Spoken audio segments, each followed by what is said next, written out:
YouTube. Welcome to another episode of Head of the Game Podcast. We got a very, very good episode this week. It's officially the first week of NFL kickoff this week. Just got done watching these games, and it's going to be a very, very good week. And you know why it's going to be a very good week? Raiders won, baby. I don't care if I don't have no gas. I don't care if I ain't got nothing to eat. As long as the Raiders win, it's going to be a good week. No, but don't forget to hit the subscribe button, hit the noties. I love when you guys come and love talking to you guys about sports. This is the best time of the year for me. I'm pretty sure it's the best time for you guys. But let's get into it. The best game by far had to be the Steelers and the Jets. And I'm going to talk about the Steelers first. Aaron Rodgers looks rejuvenated and he looks excited to play football again. He didn't look like old Aaron Rodgers. He looked like the old Aaron Rodgers, if you know what I mean.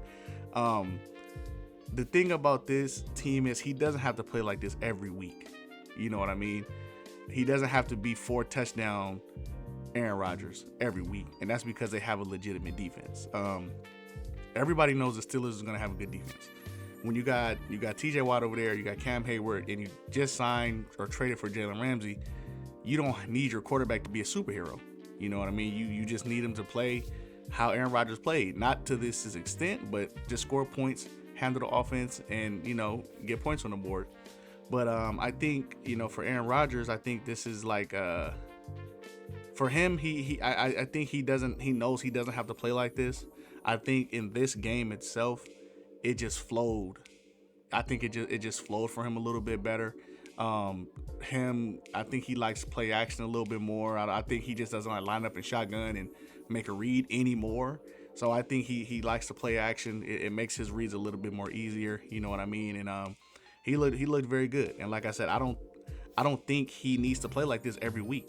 If he does play like this, it's a bonus for the Steelers, because when you can get this performance and you have a legitimate defense, I think, they'll take it. And again, I know the Jets scored 30 points, but you got to remember in this day and age of football, you're not going to hold teams that are good under 20 points.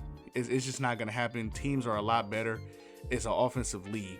So in this day and age, getting turnover on downs, getting, punts or even a stop, to me, you know what I mean? I think just getting the ball back to your offense in this day and age is kind of a stop, you know what I mean? And I think that for this Steelers team, if they realize we don't need Aaron Rodgers to be Green Bay Packers Aaron Rodgers. We don't need Aaron Rodgers to light it up for 300 yards. We just need him to play kind of like this, you know what I mean? Control the tempo, make your reads, run the ball, and get the ball to your guys. And one thing that I did like that I saw was he hit DK right in his hands, right?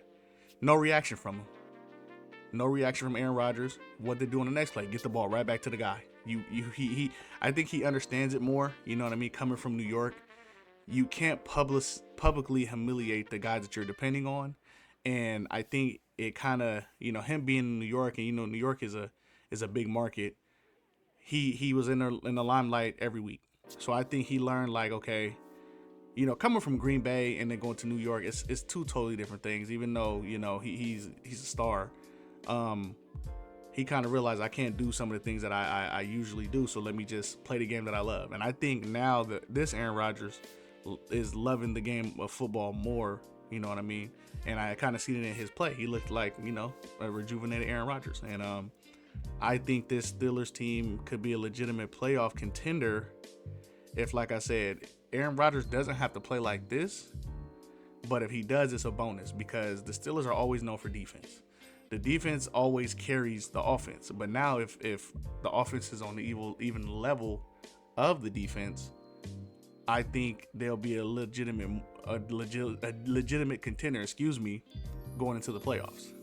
And that's what I think about the Steelers. Now the Jets side of the thing, I think the Jets have found their quarterback of the future. You guys can't tell me that Justin Fields didn't look like a whole totally different player. And I think it's all about confidence. You know what I mean? So I don't know if many of you play football, but the coach is behind you, the teammates are behind you, and the whole team believes in you. That's confidence. when you're a confident player, you play better. You know what I mean? I think Justin Fields always had that pressure of they don't believe in me. If I mess up, they're going to bring somebody in to replace me. But I think with Aaron Glenn being in there, the team rallying behind him, he got Garrett Wilson, who he played with. They rally behind him and make him a better player. Because I've never seen Justin Fields. The passes he was throwing are all confidence passes, tight window passes. Those to throw those passes, you have to have confidence in yourself and in the guy that you're throwing it to. He was throwing passes in tight windows, throwing passes, that we aren't used to seeing him throw. And I think it's all about confidence. And I think, the Jets instilled that confidence in him, and his teammates instilled that confidence in him, saying, "You're the guy.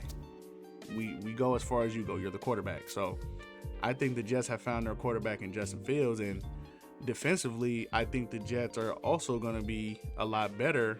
They've already were better, or they were already good, but with Aaron Glenn in there, I think they'll be better because their front seven is crazy. You got Quentin Williams, Jermaine Johnson, Will McDonald is a stud. I think, even though you lost this game, football is a weird game because somebody has to win, somebody has to lose, but you lost by 2 points. It's a close game. You know what I mean?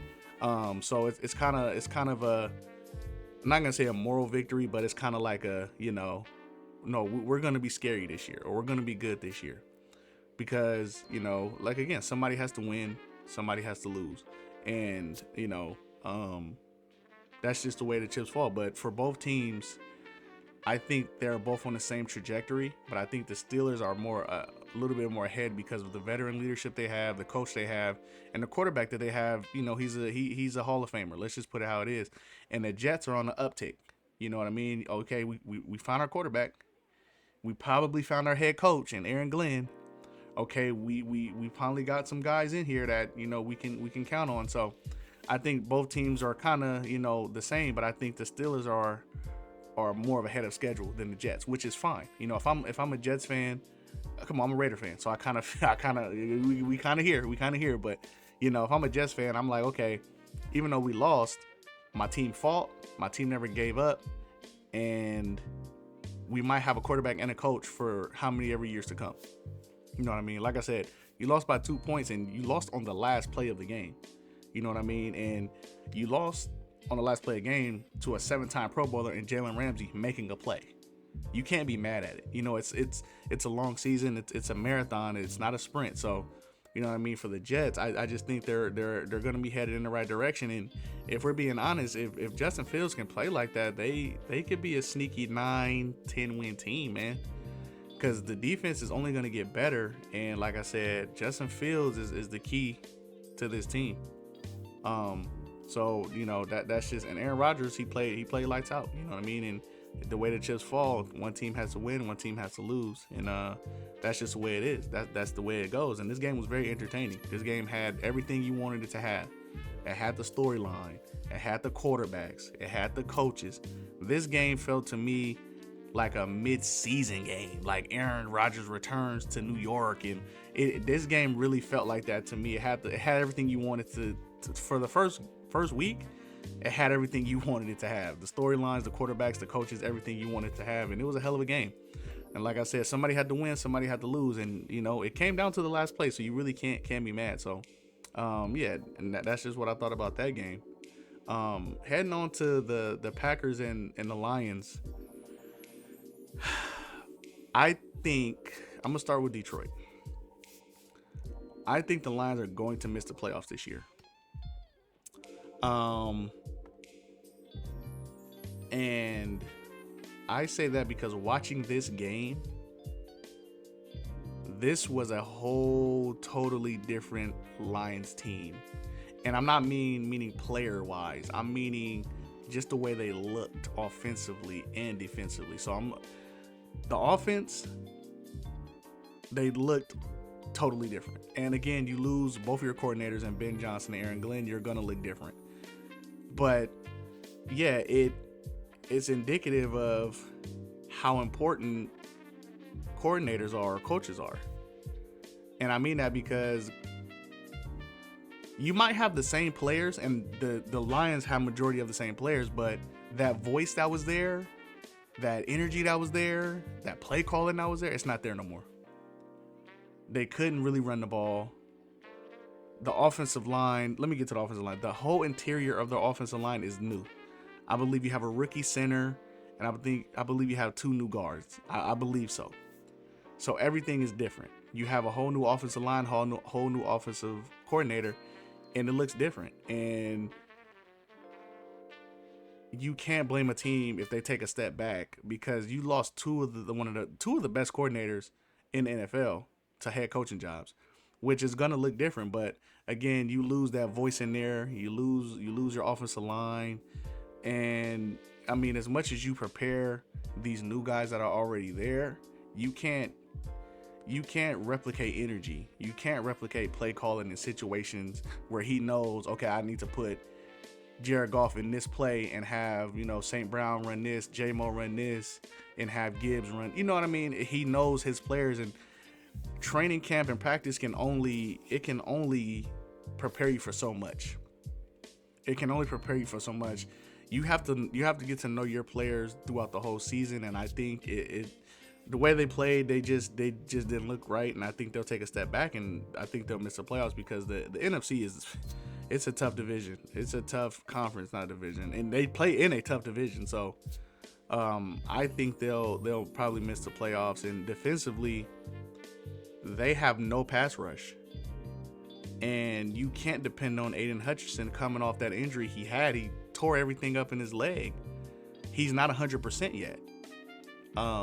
And they tried, the defensive coordinator is trying to replicate what Aaron Glenn did, but you got to realize the only way man-to-man works is if you have a pass rush. With no pass rush, man-to-man is non-existent, because you need a pass rush to have man-to-man coverage, so your guys don't have to chase so long. You know what I mean?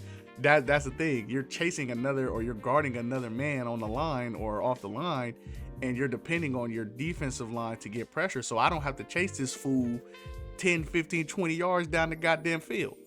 And they tried to do that, and they don't have a pass rush, you know what I mean? Because you're depending on a guy who, shouldn't even probably be playing right now, if we're being honest. You know what I mean? His injury should be taken, because his injury was so horrific. It's crazy. But offensively, defensively, they're different. They lost both of their coordinators, so I believe they'll probably miss the playoffs. And I wholeheartedly believe that, because they just don't look right. They just don't look right. Again, offensively, this new coach doesn't really know his personnel like that and play calling situations. And defensively, they're relying on, guys that are hurt, like Aiden Hutchinson and rookies, and it's just what it is. And you can't really blame a team for taking a step back when you lose both your coordinators.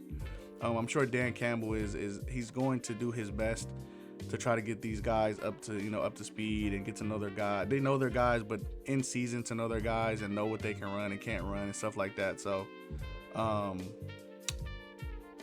the Packers look scary, and it is definitely the Micah Parsons effect.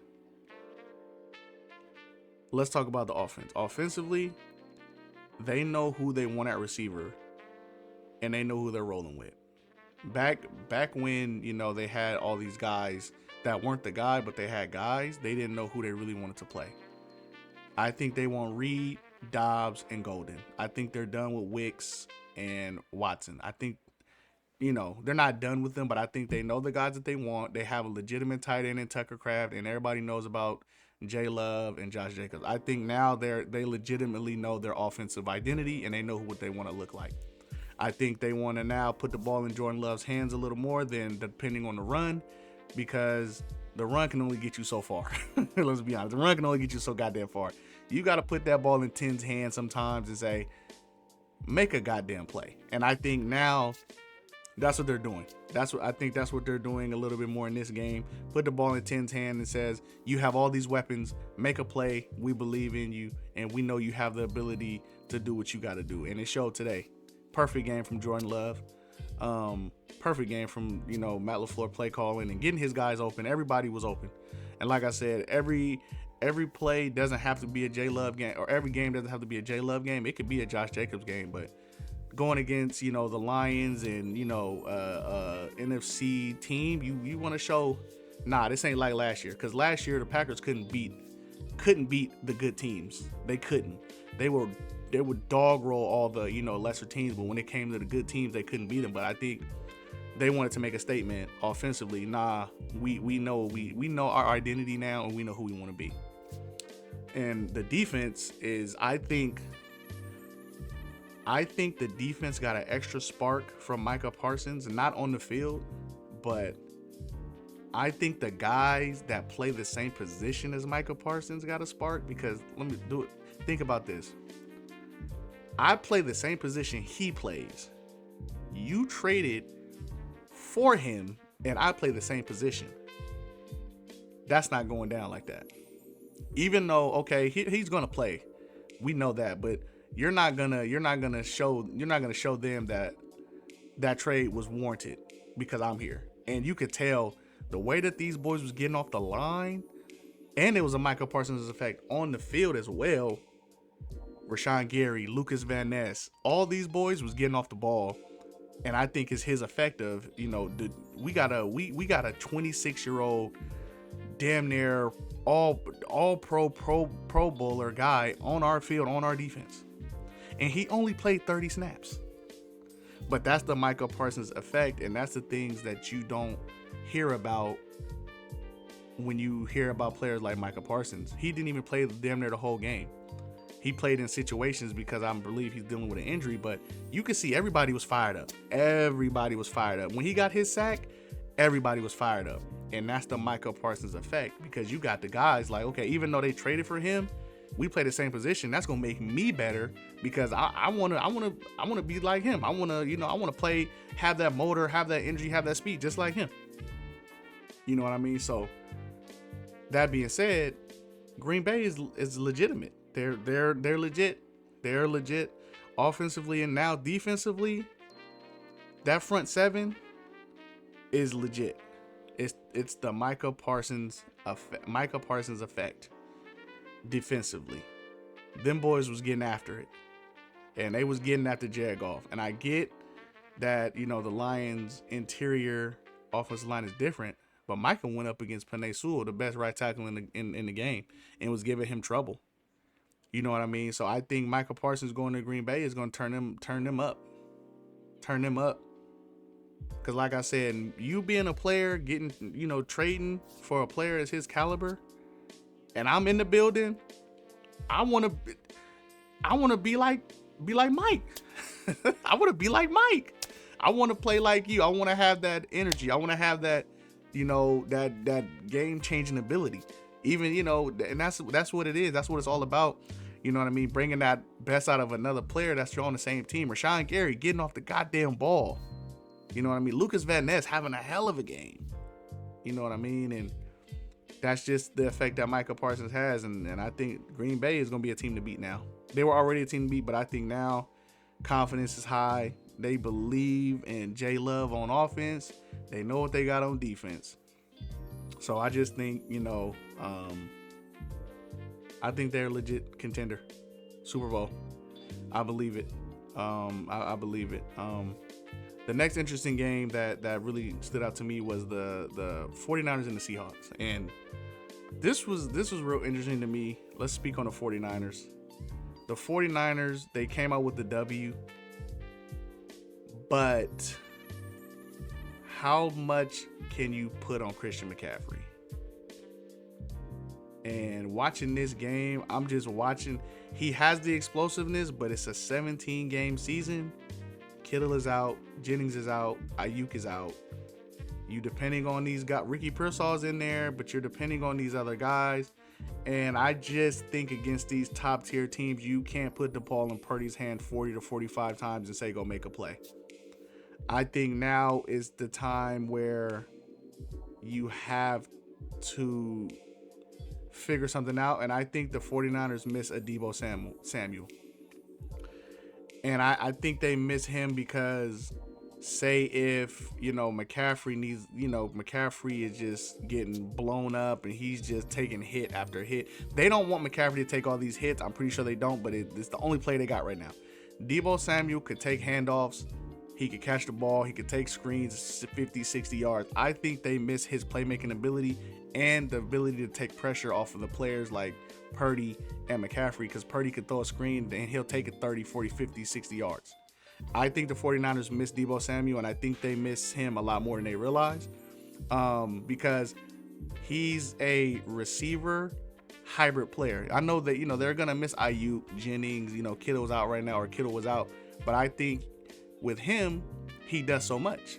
Say if McCaffrey needs a blow, say if, McCaffrey is banged up a little bit, he could take something off. He could take something off McCaffrey. Say if, you're missing a Ayuk, you're missing a Jennings, you're missing a Kittle, you could put him out there, throw a screen to him, throw the ball to him. He could take it 30, 40, 50 yards. And I think that they're missing that element of their game. Because now, Purdy is forcing passes in traffic. That last play should have been a pick, but Tariq Woolen got the ball snatched out of his hand. So I think he's just, he feels like, and this, I think with everybody, he got paid. I got paid. I'm the guy. I got to make these plays. So he's forcing the ball in between two people, and he threw three bad passes, if we're being honest. And I think it's the pressure of him getting paid, and you're missing some of your guys. So now it's like, I'm not used to throwing to these guys like that. So where is he going to be at? So I just think that the Niners are missing Debo Samuel a lot in their offense. And I think it's going to come to a head eventually if Kittle is out, if Jennings still holding out or whatever his issue is, and Ayuk doesn't come back, and if McCaffrey keeps taking these hits, it's not going to be a long season for him. I'm not gonna lie to you, because he plays at 100% or 100 miles an hour, and he's lowering his shoulder, he's catching the ball at the backfield, he's doing a lot for this team, and I don't know how long you can, on that calf. Everybody knows about that calf. It's gonna be a lot. Seahawks offensively, they need more. You don't pay a quarterback $100 million. He wasn't bad, but I don't know. It just seemed they want to run the ball. I get they want to run the ball. I get they want to get stuff going in the run game, but it just looked. I'm not gonna take a lot on this or take a lot of time on this particular game, because it just looked blah. Like the Seahawks offensively, let's run the ball on first down. Okay, let's play action on second down. Okay, third down, let's line up in shotgun. It's so predictable. You know what I mean? And don't get me wrong, you're going up against a 49ers defense that's very, very, very good. But offensively, it just looked like they were still trying to figure out what they want to do. You know what I mean? And this game was interesting to me because it was a low-scoring game. Both teams made mistakes. But again, the team that has better, veteran players, a veteran coach, he won the game. And I think Sam Darnold is going to have to lead this team. He's not going to – this isn't the Vikings. You don't have an O'Connell. You don't have a Jay Jettis. You know what I mean? This is your team now. The Vikings, you had a Jettis. You had an O'Connell in your corner. You had an Aaron Jones. You had a Jordan Addison. I mean, I get you got Cooper Kupp. You got Smith and Jigba. And you got these guys, but those aren't those guys. And this is going to be your team. This offensive line is not good at all. So this is going to be your team. You have to lead this team. And offensive line wise, they got to get better, because there's no way you get pushed all the way back in your quarterback's lap on the last play for him to fumble the ball. There's no way. Sorry, I'm watching the game. There's no way. But yeah, I think the 49ers are going to have to relieve some pressure off Christian McCaffrey and Brock Purdy. You can't put the ball in his hand for 40 or 45 times. And then I think Sam Darnold's going to have to lead the Seahawks team. If he doesn't lead this team, or if he doesn't play as good as he did with the Vikings, they're not going to go anywhere, because this is a whole totally different team, and they're depending on you because they paid you $100 million. And that was the big. This game was very, very interesting because you can see two totally different teams on opposite sides of the ball. the 49ers who know who they are, who they want to be, and the players they got to depend on, and Sam Darnold and the Seahawks with, we're trying to find our identity, got this new quarterback in here, got Kubiak in here, we're trying to figure out what we want to do. You can kind of see what, you can kind of see the difference in these teams. And again, the 49ers came out with the victory, and because I think just the veteran presence of the coach, quarterback, he's not going to make the wrong read, which he did. Like I said, he made the wrong read, threw it in traffic. Tariq Woolen had the ball snatched out of his hand. That was the difference of the game. Even though they had a chance to win, the offensive line cannot get thrown into the quarterback's lap and have him fumble the ball off of your back. Yeah, and that was my takeaways from that game. It's just two totally different teams that are trying to, one has their identity, one is still trying to figure out their identity. And, two of the last games that I want to talk about, I'm not going to take a lot of time on these two games, but Miami getting blasted by the Colts, I think it's time for Miami to blow it up. Tua's probably gone. McDaniel's probably gone. Tyreek Hill's probably gone. I've never seen a team in week 1 give effort like this. Because, look, in week 1, what do you need? Execution and just effort. The effort wasn't even there. Like, I've never seen such lackadaisical effort from a team in week 1, because that's all you really have now. You don't really have the reps against other teams. You have reps against your own team, but you don't have reps against, other teams. And lackadaisical effort, they just seemed like they didn't want to be there. And I think even the coach doesn't want to be there, because if you heard his after game interview, all he said was, I tried my best. My best wasn't good enough. That shit right there, as a player, I see that. He don't want to be here. And I think his voice in that locker room is done. They don't really care no more. It's over with. And this is week 1, by the way. And I watch every game, every snap of every game, and you can just tell his voice is probably done in the locker room. I think they're gonna do a hard reset at the end of the year. Miami is probably gonna tear it down, and I think for Tua and Josh McDaniels, Tyreek Hill, this speed thing is done. And I think it's over with. You can just tell by the players. Tyreek Hill's already mad on the sideline this week 1. Already. The players don't respond to Josh McDaniels, or McDaniels, whatever his name is. Not Josh McDaniels. Yeah, they don't respond to him. It's just like they're tired of his voice.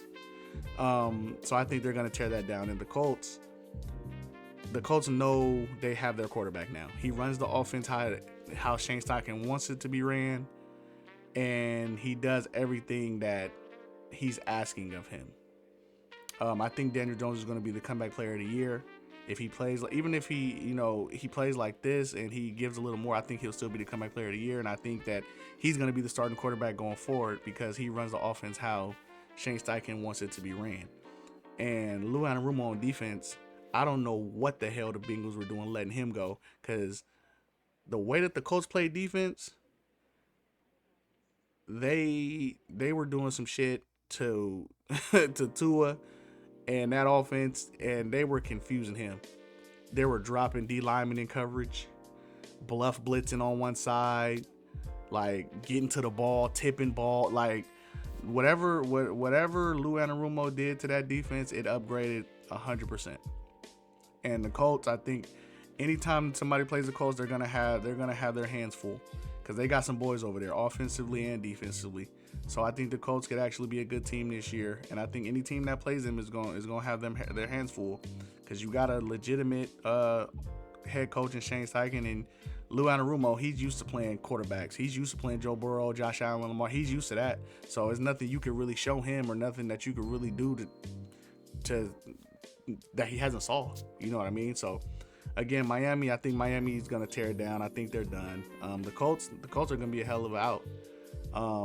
And lastly, I've never seen a team get so much praise and haven't done anything. The Broncos today got lucky that they were going up against a Tennessee Titan team. And let me talk about the Broncos. Offensively, I've never seen a quarterback. I have seen a quarterback, but Bo Nix, if you're counting on him to lead the way, I don't know. Because, I mean, today, even last year, it's like, it's all right, but he's getting his praise like he's an all-pro Pro Bowler. Yeah, Sean Payton has Bo Nix. That's his guy. Man, this like 2 interceptions. This is a Tennessee team that is way undermanned than you guys. And to only, to have the game 12-13 or however much it was is crazy. And I think the Broncos are feeling themselves a little bit too much, because there's no way on 4th and 10 you go for it. And the only reason they went for it, and this pissed me off, the only reason they went for it is because they were playing the Tennessee Titans. Because in their minds, even if they got the ball back, they can't score. They have a rookie quarterback. They don't have a lot of the pieces that they need to go down and score and get the 2-point conversion. And that's what pissed me off. They're feeling themselves a little bit too much, because there's no way he does that if he's playing a Lamar, a Burrow, a Allen, a Mahomes. There's no way he does that. And they only did that because they were playing the Titans. And they went for it, and they're lucky that the goddamn Titans couldn't catch the ball, because Cam Ward was going to get them down there. They probably not scored. They probably not have got the 2-point conversion. But the thing that pisses me off is, from the players to the coaches, they're feeling themselves. Because the only reason Sean Payton went for it was because they were playing the Titans. And he said, and I'm pretty sure he said, even if they get it, they probably can't drive down the field and get the 2-point conversion because they're down by 8. They're feeling themselves a little bit too much because of all the hype, all the, preseason hype, all the, summer hype that they got. And that's the thing that pisses me off about, the Broncos. And this isn't even me being, a Raider fan. This is just pure football. The only reason they went for it is because they were playing the Titans. You know what I mean? But I'm not gonna spend a lot of time on that. That's just something that kind of rubbed me the wrong way, was seeing them do that on 4th and 10 when you would never do no shit like that, because they're feeling themselves. That's a whole totally we're the better team. They can't score. They're not gonna drive down the field, get a touchdown plus a 2-point conversion. Fuck it, let's go for it. And that's just, that's because the preseason hype and what everybody, the Broncos could do this.